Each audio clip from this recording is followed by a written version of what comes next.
Welcome, friends, to the Someone Gets Me podcast. I am your host, Dianne A, and I am so delighted that you're here.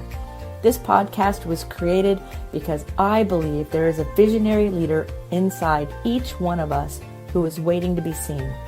In each episode of Someone Gets Me, you will hear useful tips from successful visionaries who will share their stories about how being seen has allowed them to take their vision out into the world with action.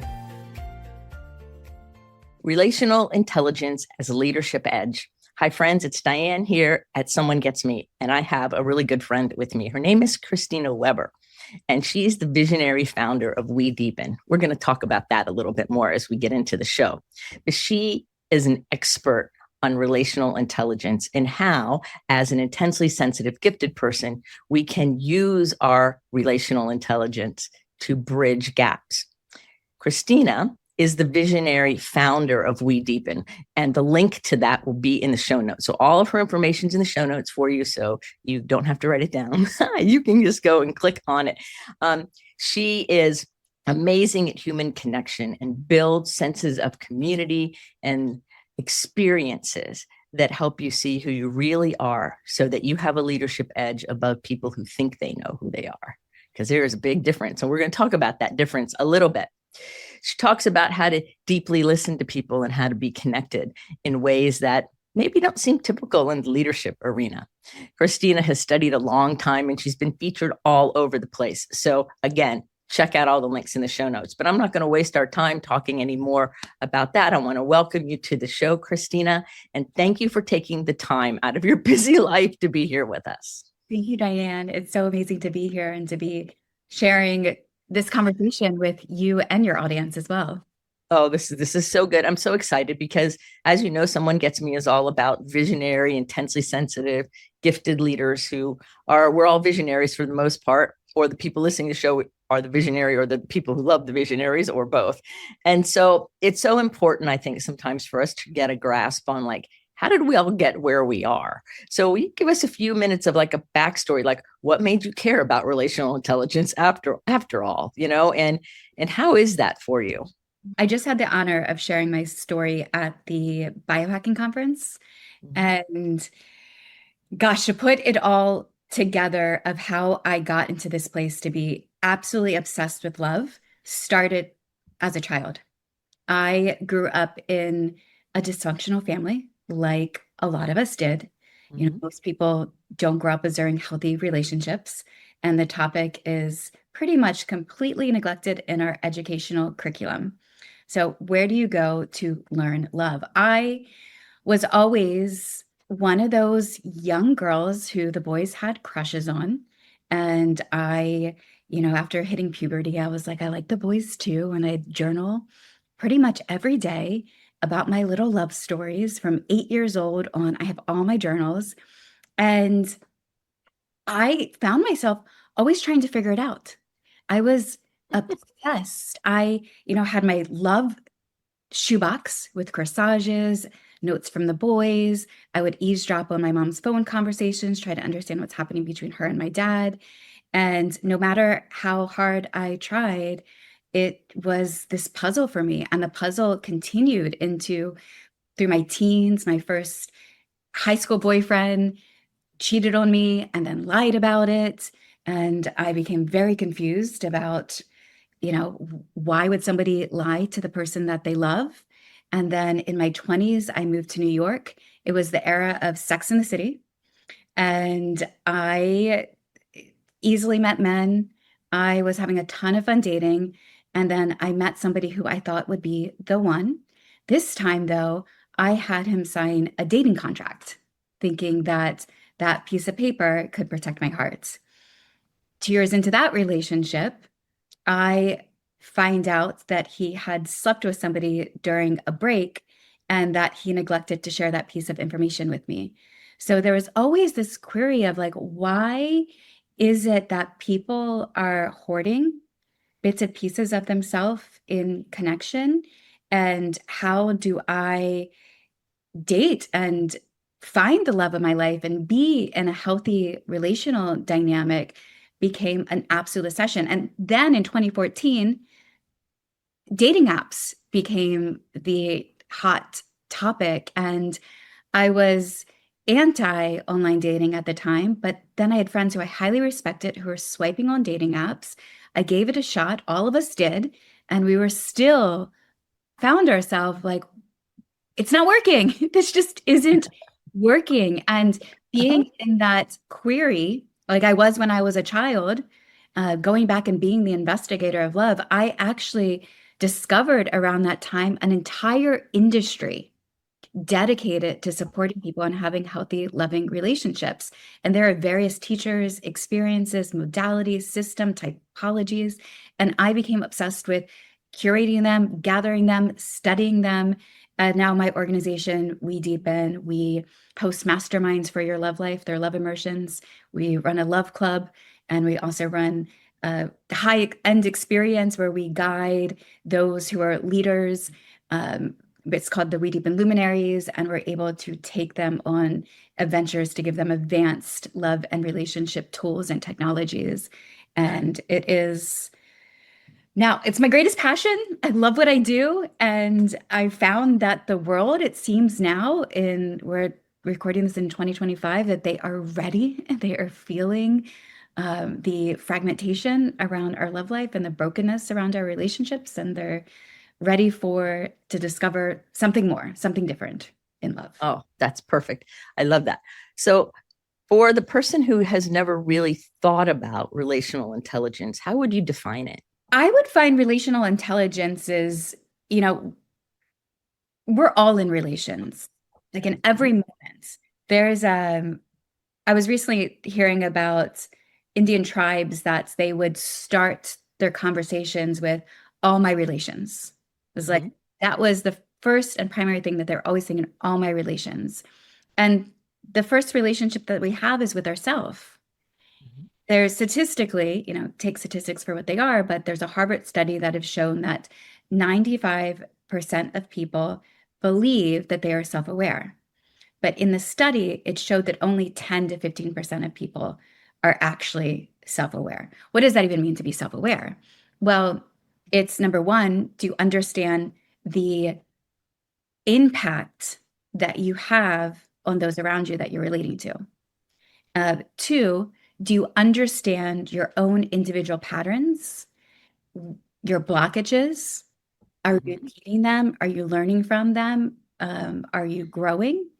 And that leads into deeper self-awareness, deeper self-discovery. And a lot of times too, to get to a space of relational intelligence, it first starts with you.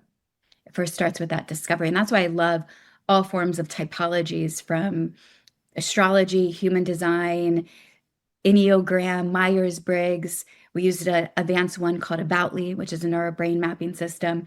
And all of these give you information that you can then try on and see, like, yeah, that's me, or that's not me. And when we can go into relationships with other people and teach them how to interact with us, how we like to be interact, because we're all similar, but we all have unique vibrations, and we're all a complete field. And our field is actually teaching those around us how to interact with us moment by moment. Right. And so I always say we get the behavior we tolerate and we teach people how to treat us. And those are quotes from Plato.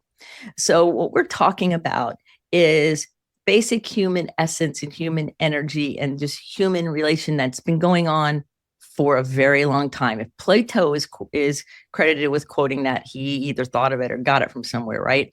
We teach people how to treat us and we get the behavior we tolerate.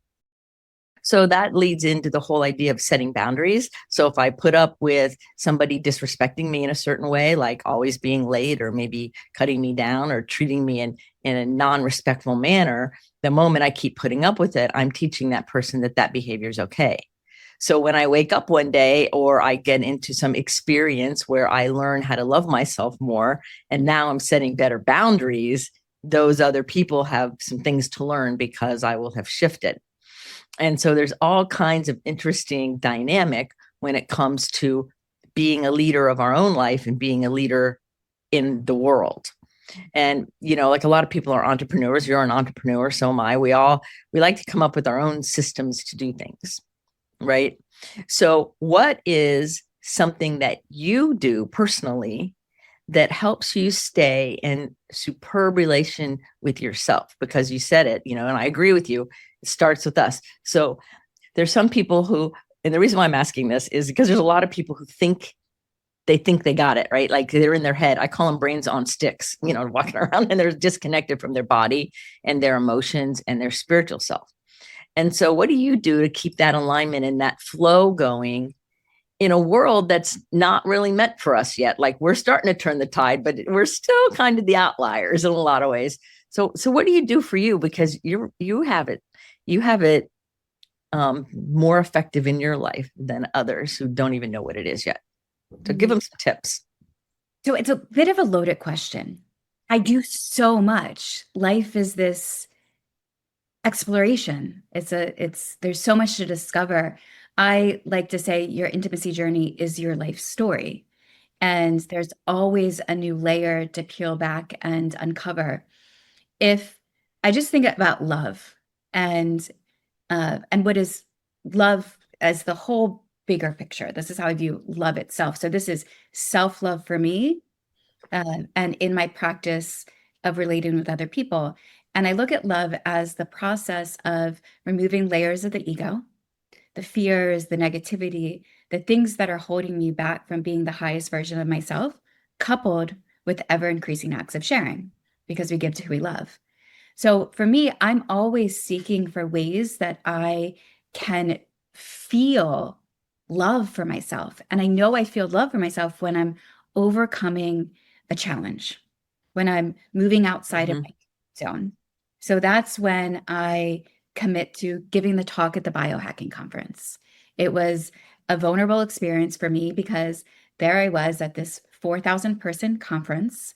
My significant other was the big name at the conference, the big public figure. And there I was talking about love in our relationship on stage. And that was a process where I hired a coach, a storyteller. I took the time to write out my speech, to practice my speech, to host gatherings. And then I got on stage and did it. And it was something that was uncomfortable for me. And I watched myself and I fell more in love with myself by doing the hard thing. And so that's even sometimes as small as waking up in the morning and going for a walk every morning, and holding myself accountable to the things that make me feel good, like make me feel that I am making impact and progress within my life, and I'm growing and I'm removing some layer of my own ego. Recently, I did a dieta. A dieta is a diet where you diet a medicine plant.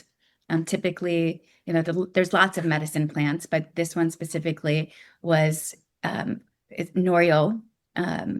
It's from the jungle of Peru, deep in the Amazon. It's a tree. It's a bioluminescent tree. It glows.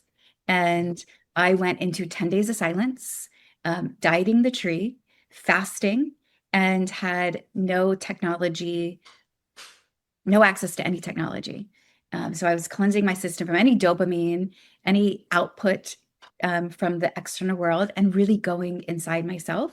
And I did 4 ayahuasca ceremonies during those 10 days as well. So for me, that is taking the space and the time to, step outside of my typical bubble, my own environment, and to see what I can, find out about myself. Journaling. I journal the entire time, even whether I'm doing a dieta or just waking up on a normal day and taking out my journal and writing. So there's so many different modalities. And that's why, WeDeepen, my highest mission with WeDeepen is to unite the relationship industry, because there's not one teacher, there's not one modality, there's not one thing. It's the going through, like, oh, I really like EFT tapping, or my gene keys really resonate with me, and I'll read the gene keys today. Or I've discovered my erotic blueprint. I imagine I'm saying some things that somebody listening to like, what is she talking about? The erotic blueprints, the gene keys, right. But I'm saying all these things because there's just so much available to you.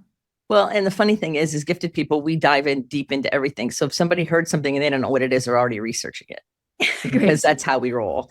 And so there's simple tasks. Like you mentioned some of the simple ones, like get up every morning and go for a walk if that's your commitment to yourself. Journaling is another really big one, right? There are some things that we can do to love ourselves more and get in alignment and feel into our lives that are very simple, everyday things we can do. The secret, I guess, is discipline and consistency and having a way to create a system that does not bore us, because gifted people, we don't do boredom very well at all. We like novelty and fun and influence. So diving deep into all kinds of different modalities fits perfectly into a gifted person's world. And the key is, I think, to not get distracted by the externals, because we have within us everything we need. Our body is the best pharmacy in the whole world. We don't need anything outside of ourselves at all. We want to completely keep opening more and more to who we are.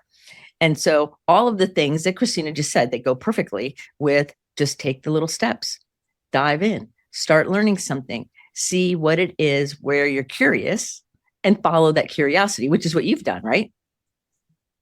Yes. Yeah, I love that, because I think it's so important, because I think when we get curious about things, especially about love, which some family makes it such a taboo subject that people feel guilty or ashamed, or they don't know about asking any questions, like it's not okay to talk about those things.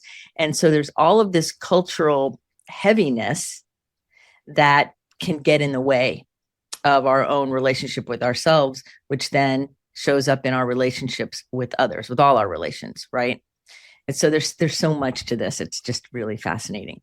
So I have another thing I want to talk about, because I really want to talk about how all of these things influence people as leaders, because we're all leaders, I think, in some way or another, whether it's in our friends, in our family, or in a work world, running businesses, or, being a CEO of something, or part of a leadership team, or part of a team where there's another leader and we're part of the team, right?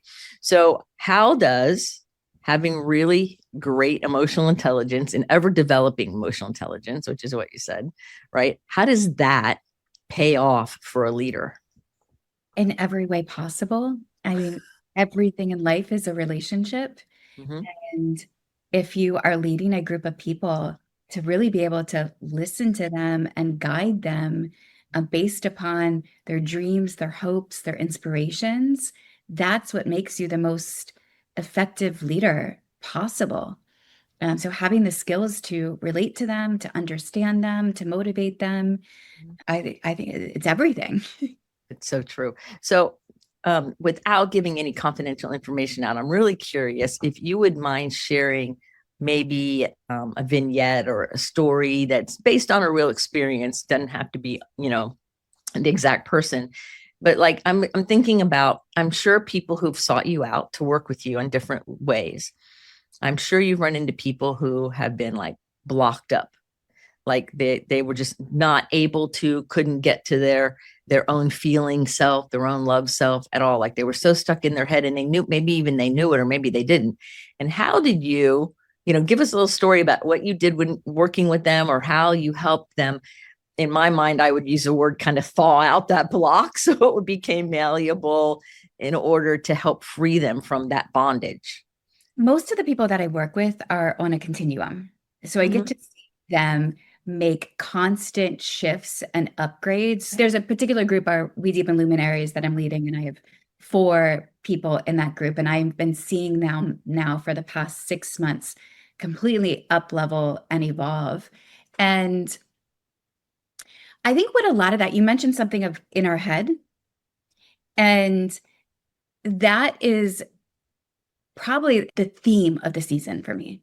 And the theme of the season for those around me is that most of what we're experiencing in reality is beyond the mind.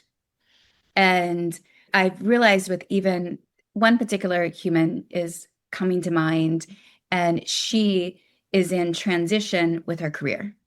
She's been doing something and now wants to do something else and building another practice. And what we have been utilizing is accessing magic to reality transfer to the next level, which requires this process of having a vision, something that you desire to create in your life, and then working with her to take her out of any conditional bubbles that will pendulum swing her into worry around that or into limiting beliefs. Oftentimes the pendulum will shift into something like, I won't make as much money doing this new career as I did in my other career. That's her specific thing. Like, I've been doing this, I make a ton of money doing this, and now I want to become a healer. And how am I going to, healers don't make that much money. That's a limiting belief, because we all know that there are lots of healers that have made solid careers doing that. One person just coming to mind that I know of is someone like Shaman Derek. Shaman Derek has created an entire career. There's a lot of, you can look at Instagram, there's a lot of now popular healers, someone like Peter Crone. And so getting her out of that negative pendulum and then into the now having that vision, but then letting go of it, like surrendering to it, realize, like making effort and action towards it, but trusting that God, creator, universe, energetic fields, whatever you believe in, will then support you into moving. So then you can let go of it. And then it opens the space up. They call it transurfing reality, jumping to a new reality. Then it makes space for that new thing to come to rise. And now I've seen her move from, talking, a lot of talking about it, to now having a website that people are booking and that she is making progress and making new money and moving away from the old job into that new job. And it really is around the releasing of the mind experience inside of there. So I look at it all metaphysically with the same kind of process, but I don't use the word magic with it, because for me, magic is a little different. And so that's kind of cool to see. I'm like going, oh, that's cool. Magic with that. I'm really liking how you're putting those things together. So if you run into somebody who's stuck, like somebody's listening to us right now and they're going, yeah, this all sounds really good. And that Christina, she sounds really good because she's done all that stuff, but I'm stuck. Like, I don't know how to get unstuck. What are like 2 or 3 tips you would give somebody to help them start to get unstuck, so that then they could see the possibilities and opportunities to reach out to you or reach out to me or reach out to anybody who could help them? But, sometimes people are so stuck, they can't get even that far. So do you have any suggestions for somebody who's listening to us and hearing you and going, man, I wish I could, but I'm stuck? How could they get themselves just off of square one enough to be able to reach out? I really love frameworks. I think the frameworks and tools. I am working on my second book, which is 69 Tools for Love. And tool number 1 that I use in my life and for everybody, and in all of my talks, I speak about this, and as well as at a love immersion, which WeDeepen's Masterminds for Your Love Life, we all align on these 4 pillars of a conscious relationship. Sometimes call it 4 pillars of conscious love, but love and relationship are very similar. And those are, number 1, no attachment to outcome, growth comes first. Number 2, both parties, and you as yourself, if you're listening to it, is stuck, own your own shit. Both parties agree to own their own shit, so you own your own shit. Yep. 3 is all feelings are welcome and no internal process is condemned. And 4, a relationship, but life itself, I'll just even go with life itself, is a place to practice love. So you're always in that practice of love, and you're always putting growth first. No attachment to outcome, growth comes first.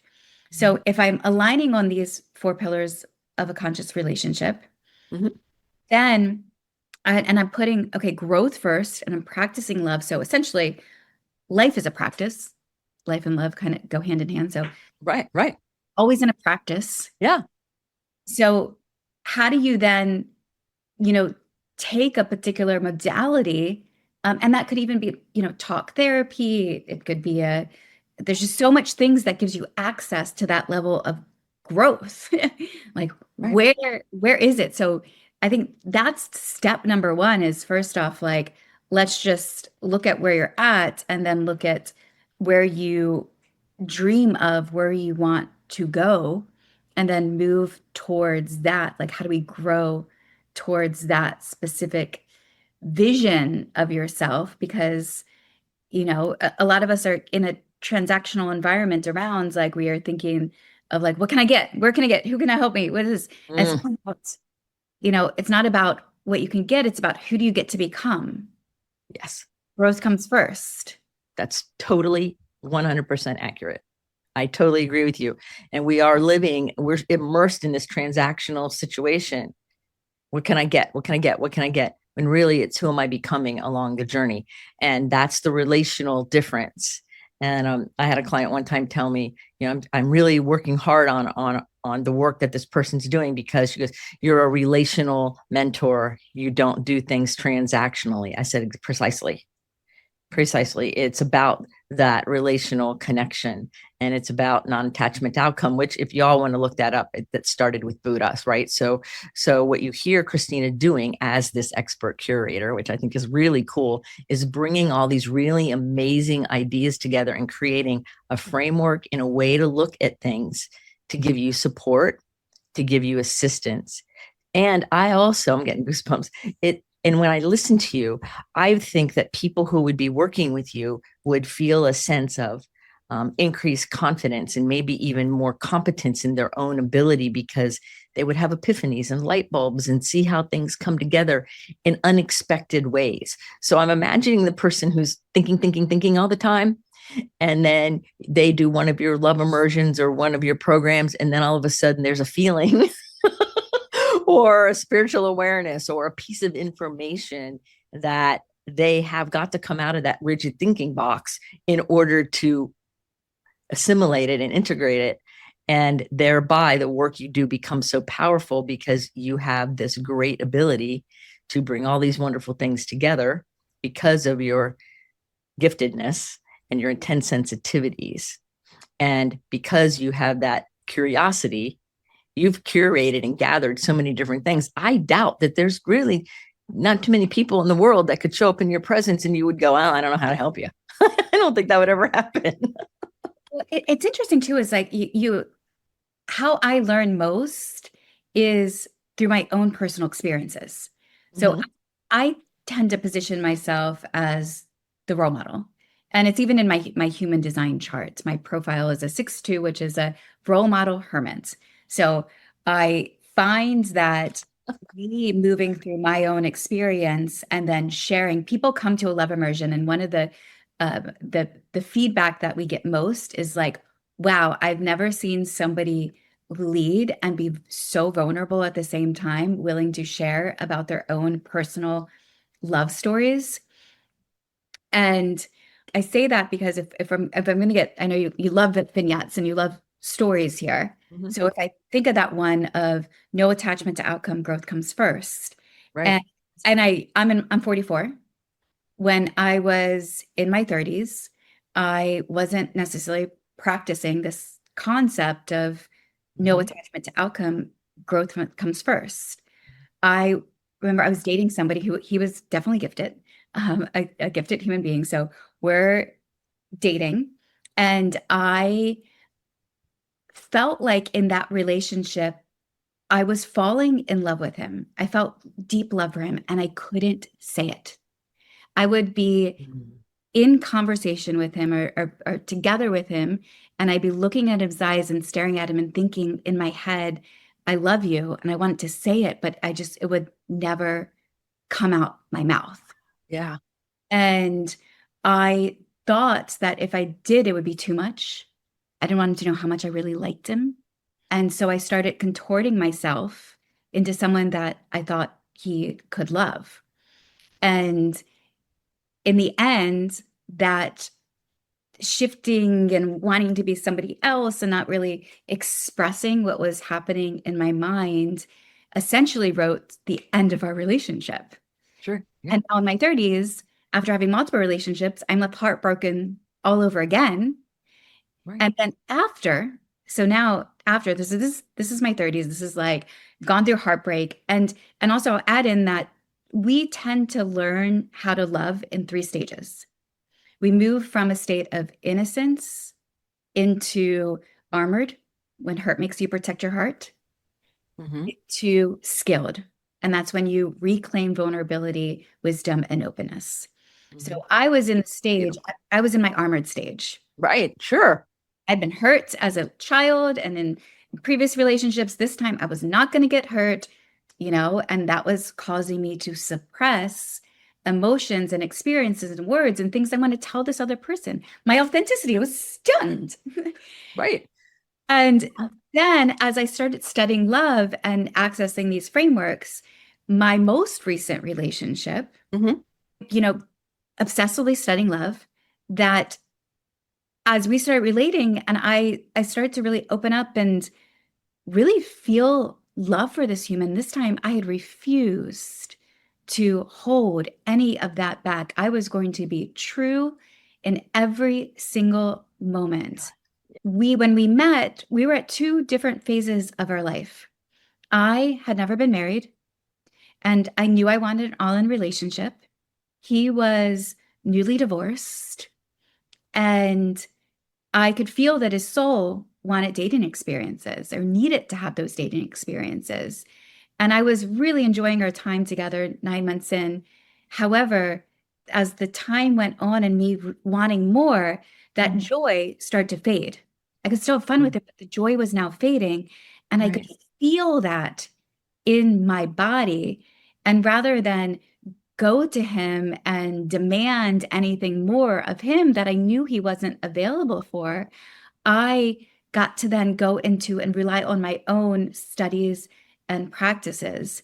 And there's another framework that I use often. It's called the proactive formula, Mm-hmm. something that I learned studying Kabbalah many, many years ago. Yes. And it's a 5-step process for turning reaction into growth. Mm-hmm. And the process is of step one is there's an obstacle occurs. Again, felt it in my body, the energy drain, the joy was fading, not feeling met in this big love that I wanted. So that was my obstacle. Right. Step 2 is realizing that your reaction is the real work. It's not about the obstacle. It was about, for me, what was I willing to do about it? Like, what are you willing to do about these obstacles that come into your life when you're in relationship with somebody else? And then step number 3 is that you pause. You take a breath. You interrupt the urge to lash out or blame. You practice restriction. And you sit with it. So for me in that situation, I didn't blame him for where he was at in life. I journaled. I got into like my own authenticity and what was really true for me. And then step 4 is that you ask for insights. I further tapped on my own intuition. I called my friends with, WeDeepen. One of the reasons that I do the work that I do and I gather communities around your love life or support system around your love life is because I was able to rely on them. Even as the leader of this group, I was able to go to my own community and be like, what do you think? Like friends, loved ones, my coaches, my love coaches, like what? And I have various love coaches. That's kind of one of the I don't rely on just one. That's great. For Chat GPT, this is like it's incident happened to me before all that. Now I actually have a project in AI that's my love coach that I have various files uploaded for it to support me too. But anyway, so this time I'm asking for insights, step number 4. And then step number 5 is that you respond with love over fear. And that's when the answer came to me in this particular relationship. And that's when I asked him for 90 days no contact. And that 90 days no contact was for me to really come back to myself and become available for what I really wanted. And then during those 90 days, I sat in the fire of uncertainty and I let myself feel it. I didn't try to put it out. This is where you alchemize your emotional intelligence to get true with like, what information, like what do I really want? And I let myself feel like the angst of like, oh my gosh, am I going to lose this person? He's going to find Mhm. somebody better. I would scroll through social media and I would see another radiant, brilliant woman move to our hometown, and I would feel this sting of comparison. And I let myself feel that sting of comparison. And, after those 90 days were over, I had started to make big leaps in my business. And this is also another thing. It's like when you clear out space of something that's energetically draining you in some way, it creates momentum in other areas of your life because you're now not distracted by these relationship dynamics that are, holding you back in some way. So my business started to thrive. And I had 2 months after, I asked for 90 days no contact. And then, on that third month, I made big financial leaps in my business. And I had realized this intention, this desire to reach out to him and to share those results with him because we were friends first. And that's another particular important piece when you're navigating relationships is putting the concept of friends first. It's sometimes so hard to do on our intimate relationships, but Mhm. friends first. Yes.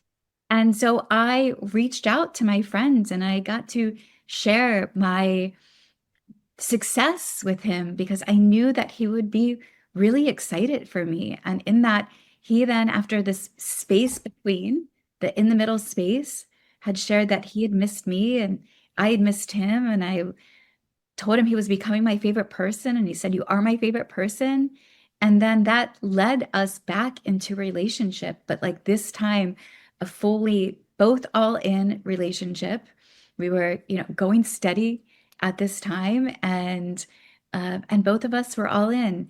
And I wish I could sit here and say this, the story's still unfolding, and this particular human and I have now are in another rupture in our connection, but each time, because we're both committed to our own authenticity and we're both committed to aligning. And sometimes in our dynamics, we have to be willing to walk away, whether it's forever or momentarily, to actually get the love that we want and to trust the process to formulate like what really is best for you and your growth right now and in the long term, and to trust that it will come back. And that is a outside of a mind experience at times, although our mind wants to figure it out, but sometimes it just can't do that. So having these tools Right. is so important. I always tell people some things just aren't figure outable. They're just not, like they're just not, right? And I love everything you just said. But one of the things that I really I think I will replay this piece of this over and over for myself. But one of the big things I think that's so important in the leadership part is that when you clear out all those inner obstacles and you finally tell yourself the truth and you finally get down and dirty and let yourself feel, and sometimes it's messy, right? That it opens up the space in your business world and in other areas of your world to thrive even more than you could even imagine. Because sometimes I don't think we realize how some of the obstacles that, even if they've been like kind of ongoing and kind of just always there, we don't realize the gravity of the impact of some of those things, like old belief systems that don't work and patterns that don't work. And once we free ourselves, it's like, whoa, that conspicuous absence gives us all kind of freedom.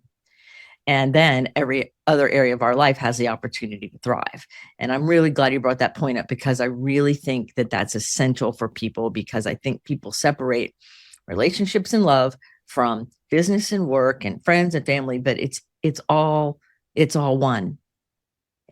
It's all one, because love isn't just about who we're in bed with. It's about all of the different facets of it, of caring for others and caring for ourselves and caring for Mother Earth and being in that deep relationship. So I'm really glad you shared that, and that is a terrific story, and it demonstrates the power of the work that you do. And so I know you guys are really loving listening to Christina like I am, and I could talk to her forever. So check out all of the information in the show notes because she has some cool programs going on. And I can't wait to get a copy of the book and all of those things because I'm just so thrilled to get to know you. And I'm so thrilled that you came here today.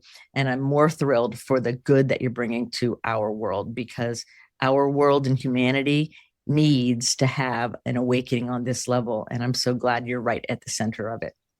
So I have a couple more questions, but I wanted to thank you. I was thinking about it. The next question that I have, which are the last two questions of the show, are of all the places you've traveled and all the cool stuff you've done, what's the most memorable food you've ever eaten? Grass-fed steak.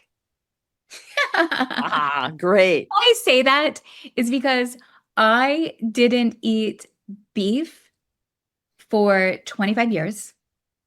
And only in the past year, I started eating meat, but very specific, grass-fed, grass-raised steak. Mm-hmm. And it's really important where you get the steak from. So I don't eat any steak. If I go to a restaurant, I will only order steak if it's grass-fed, Right. grass-finished. And if I order beef, yeah, it's that same way. So I've newly started eating steak, and it's made me so much stronger, and I feel so much better myself at eating steak, which is so weird for me to say because I was a wannabe vegan for 25 years of my life, and now to being on the other side of that and answering steak is. There you go. There's the paradox of all this kind of deep work we're doing all the time. We never know where the shifts are going to be. There's a perfect example of it. I love it. I love it. I love it. And the final question is, if we were going to put a billboard up for the entire world to see with Christina Weber's quote, what would you want on that billboard? Your intimacy journey is your life story. Beautiful. Your intimacy journey is your life story. I love that. That is beautiful, Christina. So before we end, is there anything that you wanted to say that you didn't get a chance to talk about? I know there's a ton of more things, but I'm watching the interest of time because you're being so generous with it. Is there anything that you want to add or anything we missed before we close the show? The one thing that was coming through when you were thanking me was when I was in college, I read that book, The 7 Habits of a Highly Effective Person. Mm-hmm. Stephen Yes. Covey. And this stuck with me. It still is with me. He says that humans' greatest achievement is interdependence, not independence. Mm-hmm. And I get really excited that the world is now opening up. And I think some of that is thanks to social media. I mean, the amount of things that people Google around love and relationships, should I stay or should I go? What's the right partner? How do I meet him? How do I get my ex back? I mean, these are things that people are Googling all the time. And now to be in a space where people are really opening up and really seeing, I mean, that Harvard study showed the quality of your life is determined by the quality of your relationships. I think, with the divorce rate has not really shifted since I was a child. Now we're on third divorces, you have a 73% chance of getting divorced. And I think people are fed up. There's a James Saxton has become a popular divorce attorney. You can go on Instagram and you can find many teachers of love and relationships that their clout is building. People are hungry for this. And I am so excited by that. And also that, as being an entrepreneur and seeing how receptive now that our events are filling up over and over again is really exciting. Mm-hmm. And then the last thing I'll say, those 4 pillars and the proactive formula, and even my talk at the biohacking conference, I know you're going to share this in the show notes, but the link bonus.wedeepen.com, you can get access to my full-on talk where I share more of my personal love stories, as well as a PDF of the 4 pillars of a conscious relationship and the proactive formula. So I'd like to make sure if you go to bonus.wedeepen.com, you can get all of that information plus the invites to our upcoming events.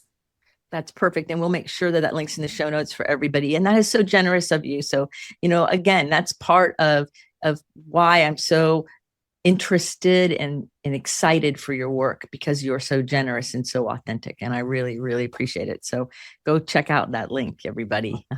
And then you can also tell Christina that you heard her here on Someone Gets Me, so that she'll know that that's how you heard her, because there's so much more to Christina than we have time for. Maybe you'll be willing to come back again.